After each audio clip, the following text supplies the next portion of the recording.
Right. Looks like we are live on Facebook. Welcome, everyone. Welcome.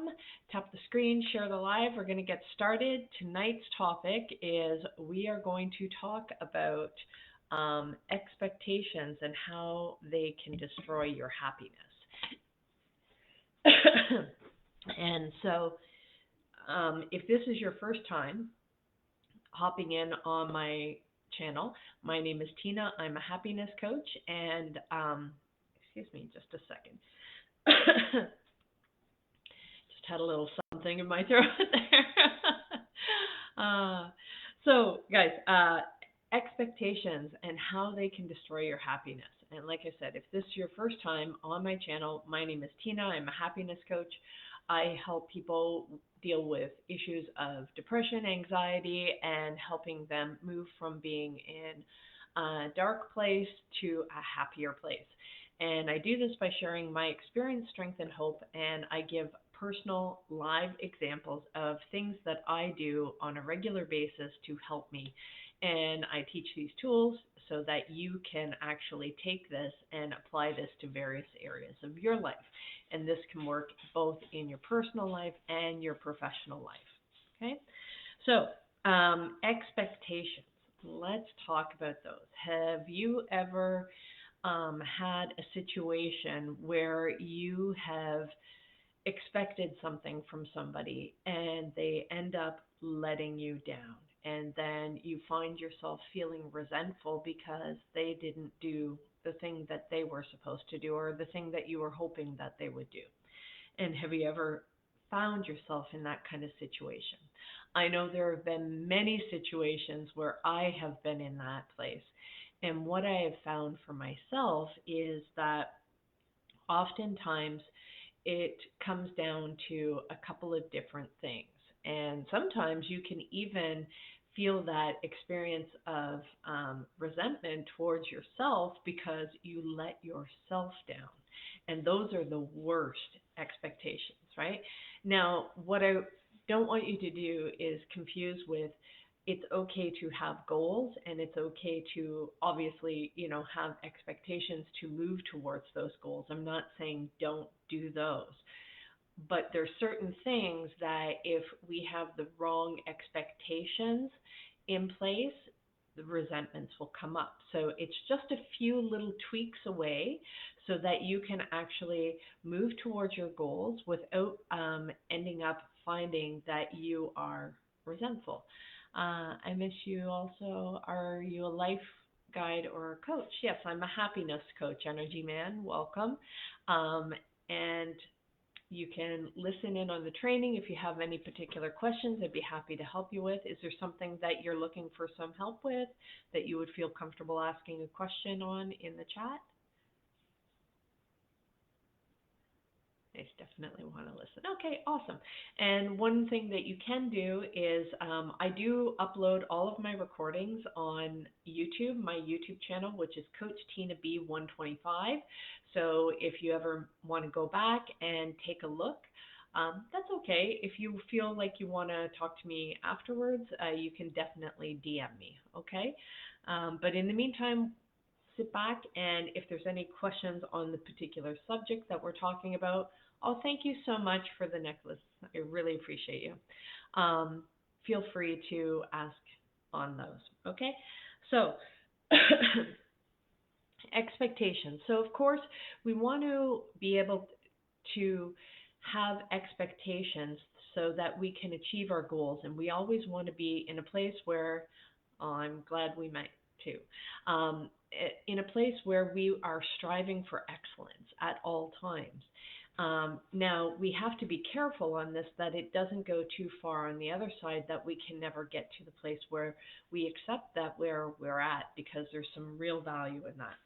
So one of the things that I find ends up causing a lot of resentments is unspoken expectations.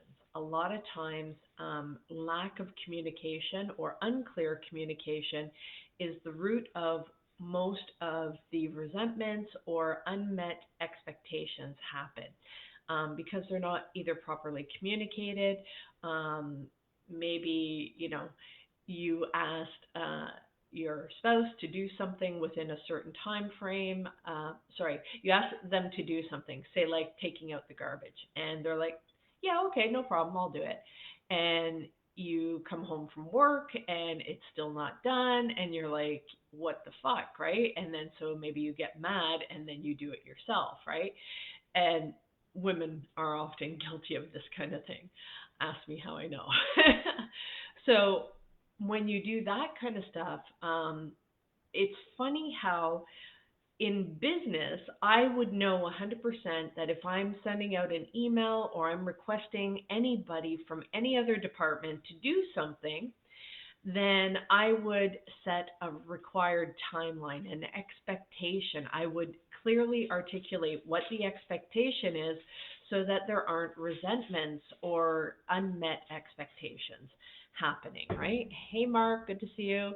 And that is something that's normal, but so many times we do not do this in our personal relationships, whether that's with your spouse, your friends, your family, whatever it is. We often will state certain things that we want, thinking that we've clearly communicated, but we haven't clearly articulated all the expectations that we have. We just assume, making an ass out of you and me, we assume that the other person is operating with the same information, the same criteria that we have, and it ends up not going along so well. And that's where you end up becoming really unhappy because now you're fighting, right? Now you're arguing, even if that's a Cold War argument, and nobody says anything, but you can feel the energy that there's tension and stuff like that, and it doesn't go so well. So when you are able to clearly articulate what it is that you are looking for, what your expectations are, and you're open to communication and feedback, because maybe somebody else, they hear your expectation, but they're like, yeah, that's not going to happen. But maybe they are comfortable explaining that back, right? And so it has to be a two-way street with the communication, because either side could have set something up for failure by not clearly communicating what the expectations are, and whether or not those expectations can actually be met. And being able to negotiate those terms is really important. And it's so funny that when even as I'm talking, it's like, this is natural, this is normal in a business situation, do it all the time, yet we fail to do this in our personal relationships, and it ends up causing so much stress, so much unhappiness and disagreements, unmet expectations, and they can be small ones. And if that happens over enough period of time, we start to interpret that information through a certain filter of that the other person doesn't care, that they don't really have, that we're not aligned anymore. All of that kind of stuff can end up happening, all just because the communication that is vital isn't there. And that can be the biggest problem. And so what ends up happening is sometimes we end up creating these beliefs that, well, fuck it, I just can't be happy then, or this is never going to work, or whatever it is that ends up happening, right? You have these certain beliefs because of the unmet expectations that happen over a long enough period of time, and that ends up creating these resentments and this unfulfillment and this unhappiness within us, all because we don't know how to clearly ask for what it is that we need, or we're too afraid to ask for what we need. And that is usually because we've had previous experiences where we did ask for things that we needed and they weren't met. And eventually we get to the point where we're like, oh, well, I can't get it in this way, but I find that if I do this, like, say maybe if you ask nicely for something, nobody does anything. They're like, oh yeah, yeah, I'll get to it. But you figure out that if you yell or you put the hammer down, all of a sudden people are jumping to try and do what it is that you want. And it's like, haha, power, right? You get this whole power surge within you, and you're like, aha, I've cracked the code, and this is the way that you need to be able to ask for things. And then you get to a certain point in life where you're still operating on that belief, and now you're in a different circumstance, and that doesn't fly, right? And now you're left with, well, this is the way I've always done it, so why isn't it working now? And then there is a disconnect and a failure because the expectations are not getting met. And then you don't understand why, and that's when you have to start doing some inner work to figure out why your methods are not working, because when that is when the unhappiness happens, right? So if you have an expectation, the stuff that you normally do and it works, that's great, no problem. It's when it doesn't work and you don't know why. That's what leads to the unhappiness. That's why the inner work is needed, to be able to understand what's going on underneath the surface. And sometimes this stuff is connected to childhood stuff. And I do a lot of work with helping people being able to understand where this is connected. Now, I do this in a way that is, we do it to seek to understand where the origins came from, not to get stuck in the past, not to find an excuse or blame things or, oh, woe is me, I had a bad childhood, because I had a bad childhood. And I figured out ways to become successful, to become abundant, to have a certain ability to overcome and not let that stuff limit me. And even though the last couple of years I've gone through a little bit of a challenge, because I had to go through this process, because I knew that this is the path that I want to go. I want to be able to help people through this, because when you actually do this deeper inner work, when you actually figure out where these things are coming from, the sense of true freedom that you get from this is worth, I cannot even explain the value of it. The immense freedom where you're no longer held by the chains of your own mind, by the chains of your past, and that you're not stuck in a situation where you are going through these cycles where you don't feel that you can escape them. And when and it's not easy going through this path. And trying to do it alone. Most people don't. They find different ways to deny it. They find different ways to cope and just, oh, maybe it'll get better, or if I just change jobs, or if I just change relationships, or if that person would just stop doing this, then everything would be fine. And then and those are all unspoken expectations, which lead to resentment, which lead to more failure. And this happens across the board so many times with so many people, with whatever relationships. And even if you're really knowledgeable in one area of your life, sometimes it can be challenging to figure out that you need to apply these same tools in another area of your life, in a different relationship. And usually the reason why we can't see those connections is because there's a lot of emotions that are wrapped around that, and we're not able to see the situation clearly or objectively. And that ends up clouding our judgment. It causes us to react and rather than respond. And those are challenges that happen over and over again. And the more failures you have stacked, the more that starts to create a certain belief that this is just the way it is. And I see this all over the internet too, of different things of people that have relationship challenges. They have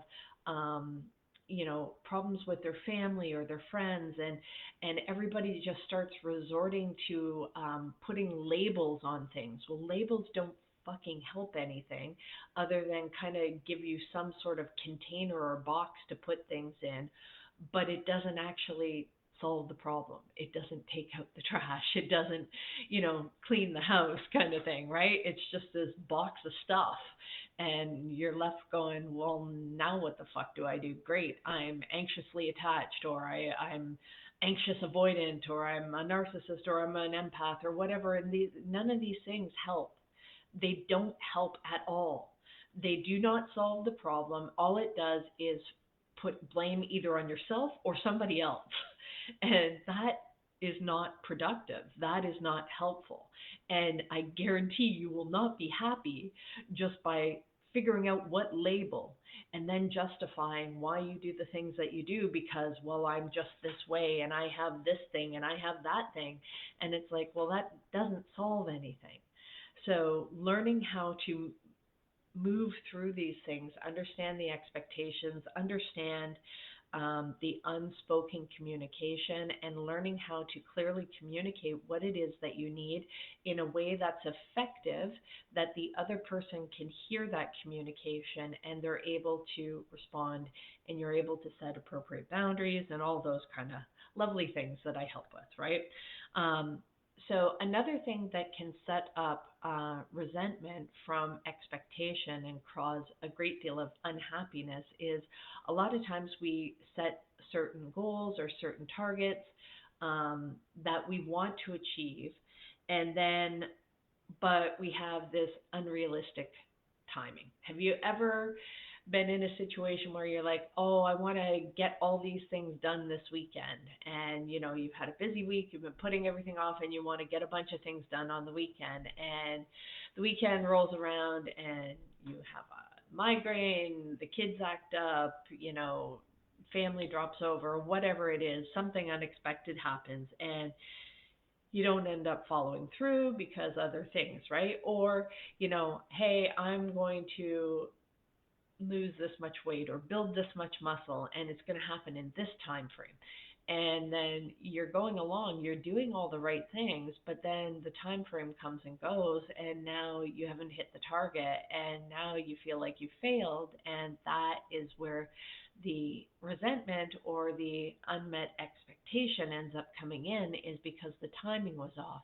And what we can end up defaulting to is defaulting to beating up ourselves, believing that now we can't achieve it, and we give up, and we do all those kind of things rather than readjusting the target, going, okay, well, this was a bit harder than I thought it was going to be, and this is going to take me longer than I thought it was going to, but that's okay because I'm still going to continue on.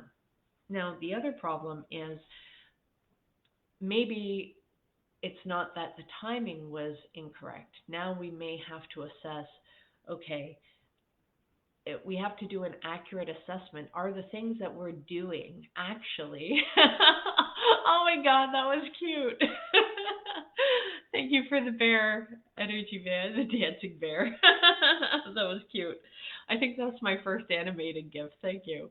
Um, so accurate assessment, missing so sometimes we're missing pieces of information, or the information that we're working with is inaccurate, or maybe it worked for a little while, but it's not something that can work for the long haul, right? So example, if one of the solutions that you have, say, I'm going to give a work example in this one because it's all that's coming to mind. But say you have an example of, in order for us to get the volume of work done that we need to do, we're just going to work overtime, and everybody's going to pitch in, we're going to pay them time and a half, and blah, blah, blah. And that is something that will work for short term, but you have to assess whether or not that is something that is sustainable over the long term, right? Because you have to start looking at costs. Is it worth it to be paying your team time and a half? What kind of effect is that having on them if they're working 12-hour or 16-hour days? And then are you actually getting the best results? Or do you need to revisit how you're solving the problem and maybe look at, oh, shoot, you know what? The volume of work has actually increased enough that we now need a second shift, or we need extended coverage because, you know what, we're getting a lot more customers that are from the West Coast and we're on the East Coast, and there's like a 3-hour time change. So we need that additional window to be able to support the customers that we have on the West Coast. whatever it happens to be, it's a matter of understanding, do you have the right solution in place, and being able to assess that accurately is really important. Um, with understanding expectations and being able to prevent those resentments. And that requires um, frequent frequent review of the situation. And just because something worked before doesn't mean it will continue to work over the long haul. And we have to always check in and assess, is this still working, or has something changed? Have there been new variables added? Are there new pieces that we didn't know about? Is there new information? Do we have new tech? Do we have new potential solutions that can end up being put in place? And being able to understand this is important because, and it's so much easier to give this in a business kind of perspective, and that could be because it's more my change management background and I can see those things, and there's usually typical structure. But the problem is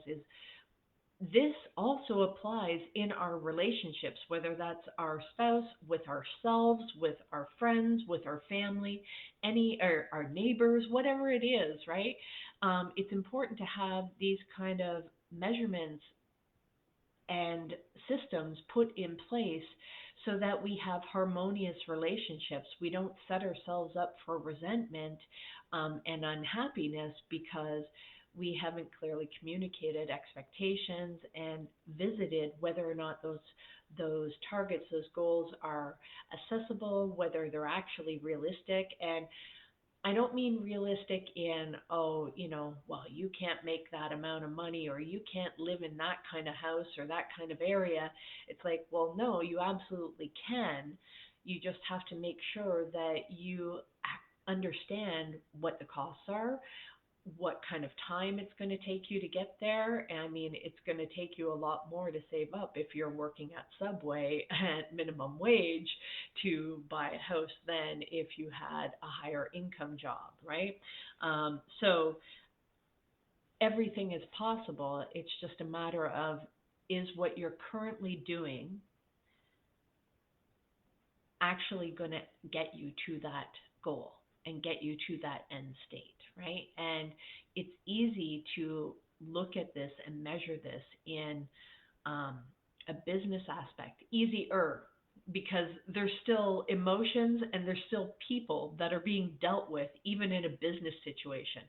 So while you may have a structure and you may have processes and systems in place in a business environment, there's nothing that's usually in place to deal with the emotions of your customers, your vendors, your suppliers, your sales team, your employees, and all of that kind of stuff, right? So if you don't have the right tools to be able to understand the emotional component of business, and be able to actually apply that in your personal life.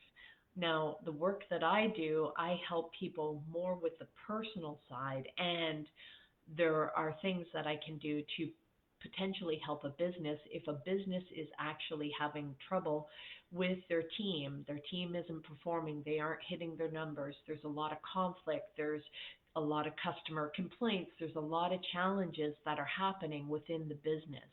Oh, thank you, Energy Man.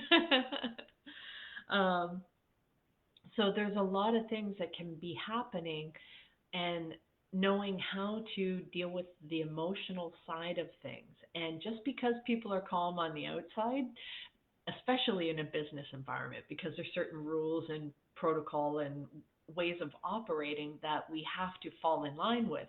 But then, and they'll do that with their customer, they'll do that with a potential deal, but then behind closed doors, they feel it's okay to lose their shit and yell and scream and stomp and all kinds of stuff. I've seen that happen so many times in all kinds of businesses. So don't blame yourself if that is something that you do, because we tend to hurt the people that are closest to us, right?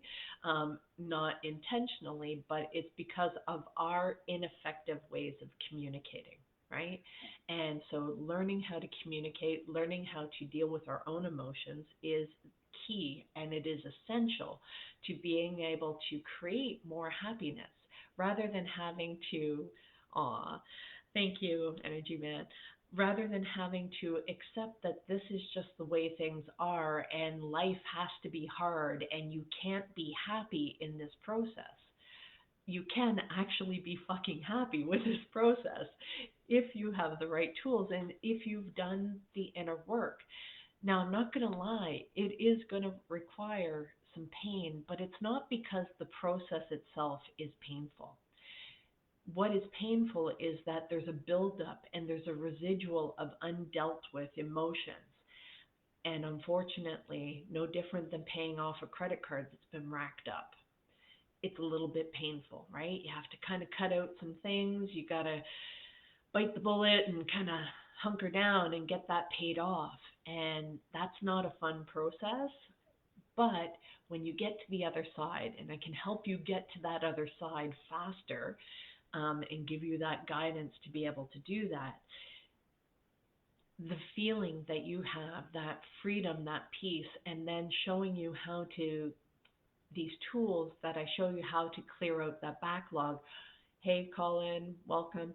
Are also the same tools that you'll be able to implement in every area of your life that you can prevent those things from building up again and that you don't get to that point where you have this huge backlog, right?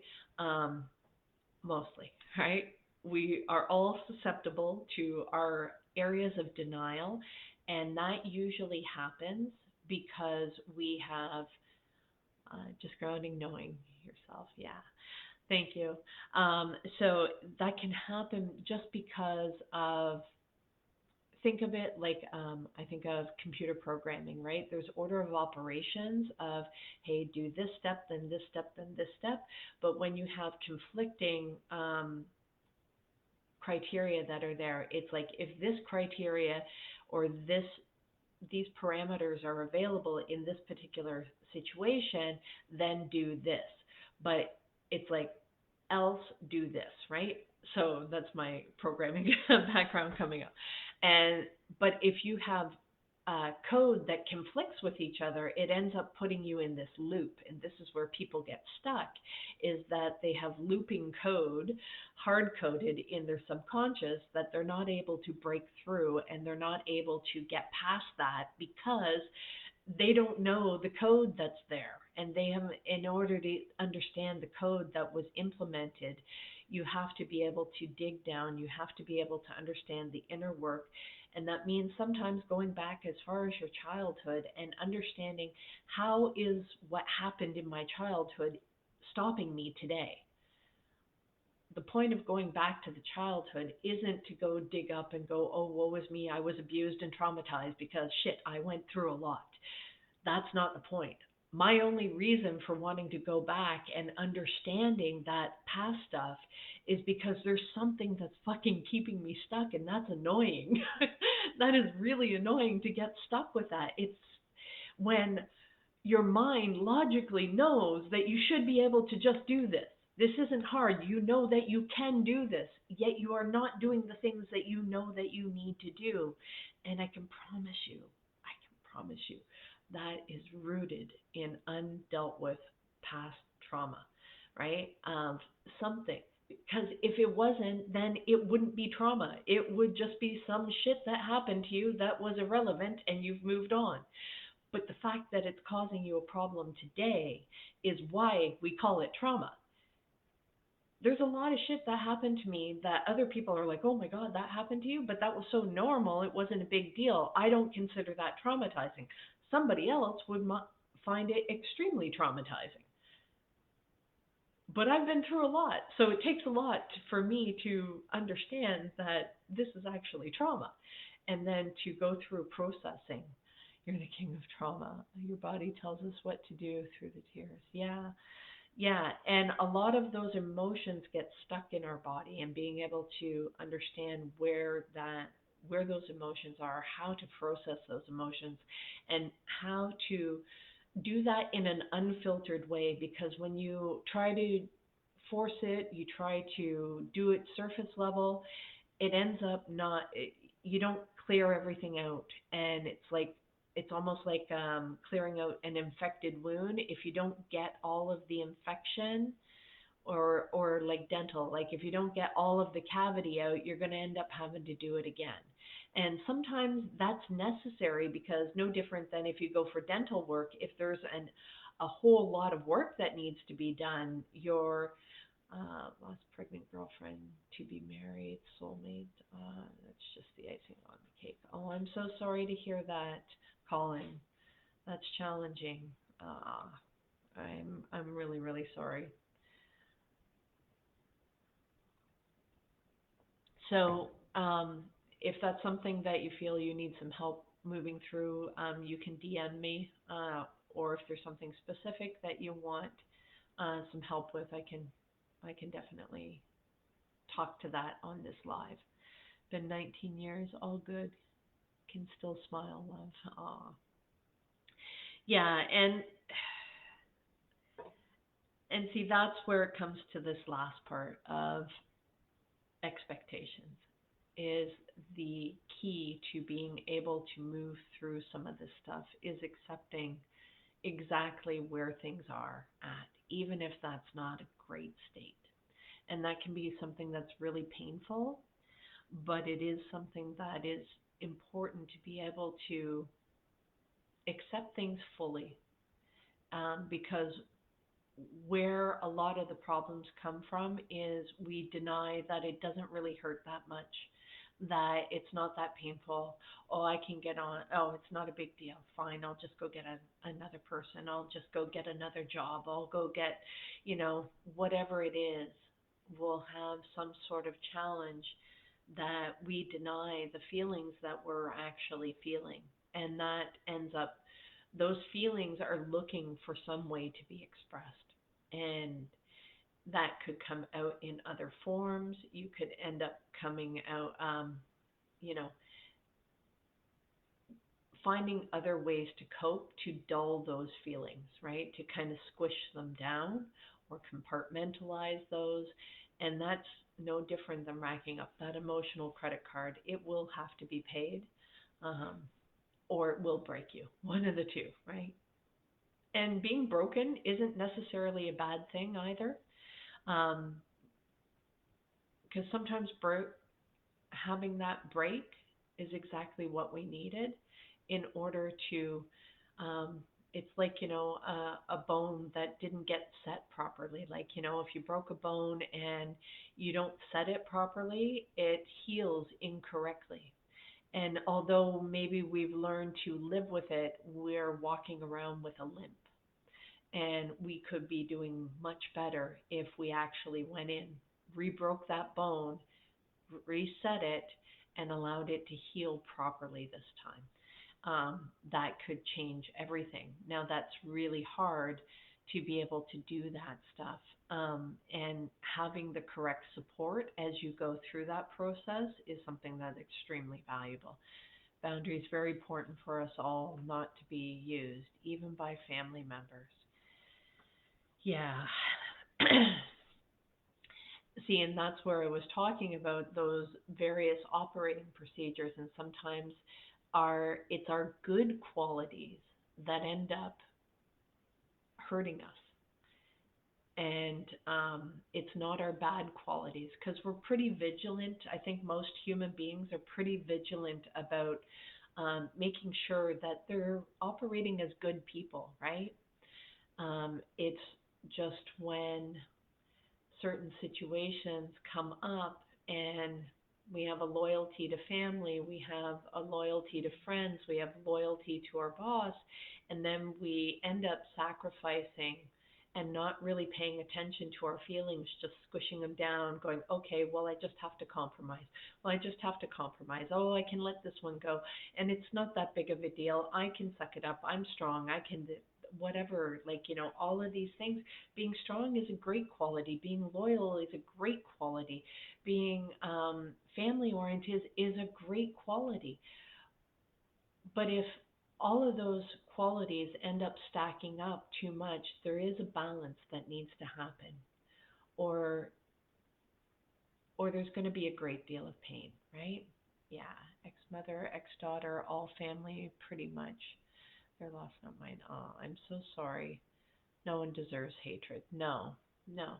And Colin, what I want you to know is, um, as you're going through this, please feel whatever feelings that you have. If that brings up anger, if that brings up hatred for you, understand what's going on with yourself.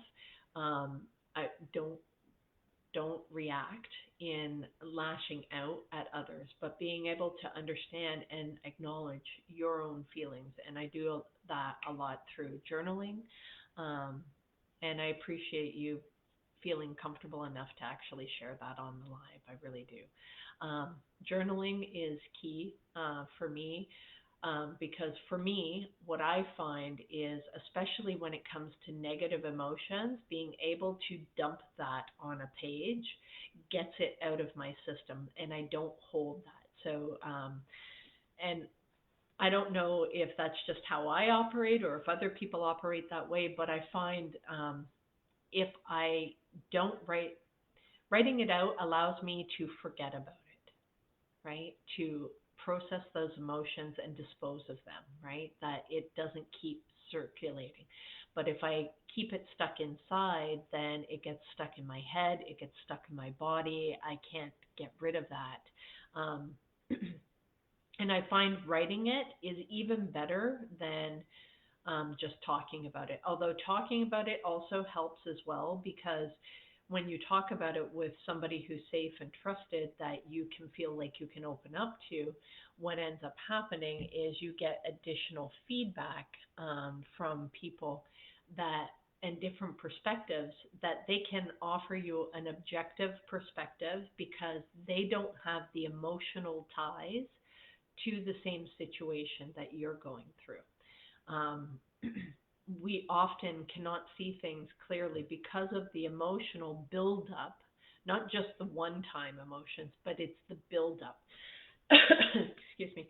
So it's like, think of things. So I've had this situation happen a lot where people will meet my mom and they freaking love her. She's so friendly, she's so open, she's easy to get along with, she's bubbly and all that kind of stuff. And most people that like my mom find me way too serious, which is funny because the people that I typically hang around with and work with, they see me as that bubbly one, which is funny because my family sees me as the serious one, and so that has caused problems in that when it's um, in situations where yeah, so when it's situations of like they will see things in a certain way about me, and I forgot where I was going with it, trying to answer this question. I'm sorry, Colin. Um, can you? I'm just scrolling back up, seeing if I can find the question that I was trying to answer. Hatred, trauma. Ah, so yeah, being got a little off track here. I don't know what's going on with my voice tonight. You've already helped. Well, I'm glad that you found it helpful. Um, so I know situations with family is like people can find my mom, she's super friendly, they love her, bubbly, and all that kind of stuff. Oh, yes, now I know. The stacked emotions. Now I remember. Okay. So what would happen is, so people would, because it was their first time experiencing certain things with her, um, they weren't reactive to things like, maybe she said something sarcastic or did a joke or said something in a certain tone, right? We all have family members that when they do certain things, it brings up a reaction in us, right?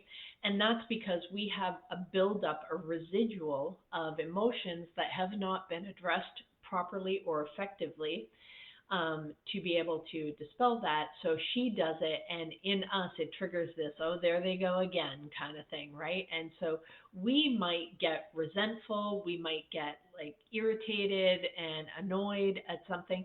Somebody else be like, what are you talking about? Your mom's awesome. Like, I thought that was so funny. And it's like, yeah, try hearing that same thing for the 50th time and tell me if you think it's funny. Or you try living with her and see what it's like, right? you know so those kind of things can come up, and that isn't because of the one time reaction to it. It is because of the buildup of unspoken expectations, communication that hasn't transpired in an effective way to get to the end result. So that ends up causing the resentment. That is what ends up causing the unhappiness. So when you are able to clear out this backlog of undealt with emotions, undealt with and past traumas or situations that have not been cleared with, and you're able to make that connection to where the original programming came from, then you can actually break the chain and you can clear out the debris, make sure the wound is cleared out properly, and then you can move forward in a way that is effective. And now, because you've done all that inner work, you're a lot more vigilant when you come across those scenarios that are similar, because um, that will happen. Those repeating patterns will happen. And instead of making the same old choices that we used to make, we can now, because we are aware and we have the tools and we have the ability to execute on those tools, we can make different decisions going forward that allows us to shift into a changed, happier state, if that makes sense. So these are things that I help with in my coaching program, and I am going to be coming out with an 8-week program. Um, so being able to help you shift and transition for whatever it is that you're going through that you feel like you need assistance in, that the situation that you're currently in, whether that is a loss or a breakup or a job loss or whatever it is, that you maybe became aware of some things that you were going through from your past childhood. Maybe you saw something online that you're like, oh shit, I didn't realize that that was a thing for me. Helping you go through this process and giving you the tools that you need and working with me to be able to get through that is something that I'm going to be coming up with. I'm going to try and have it. Yeah, my birthday's in 10 days, so let's target that. So let's see if I can get this launched by my birthday. And so it'll be an 8-week program that I've kind of started to build out the framework for it, and I've been doing these lives trying to get to some clarity as to what I want to be able to do. And biggest part of my challenge has been there's the personal aspect where it's very difficult to jump back and forth, because I have the business aspect and then I also have the, thank you, Colin. I have the personal aspect, and I think the personal aspect will be where I'm going to start with, right? Working with people one on one to be able to help them through this process, to give them the tools that they need, and it'll probably help more along the lines with relationships. So whether you're struggling with getting along with your boss at work, whether it's your spouse or your girlfriend or your family members, these are things that this program will be able to help you with and help you transition through getting greater clarity and awareness. And these are actually some of the same tools that I've used in Fortune 500 companies in change management, and being aware of this inner work that I've been able to do helped me be really successful in the corporate world. So those will be things. So stay tuned for that. If you want to, I highly recommend hopping over to YouTube. Check out my YouTube channel, which is Coach Tina B 125. go ahead and subscribe there, and you'll get notifications when I upload the replays of the videos from this channel. Okay? And I will be back on again tomorrow night. It was great. Thank you so much for the engagement today on the channel. I really appreciate the interaction.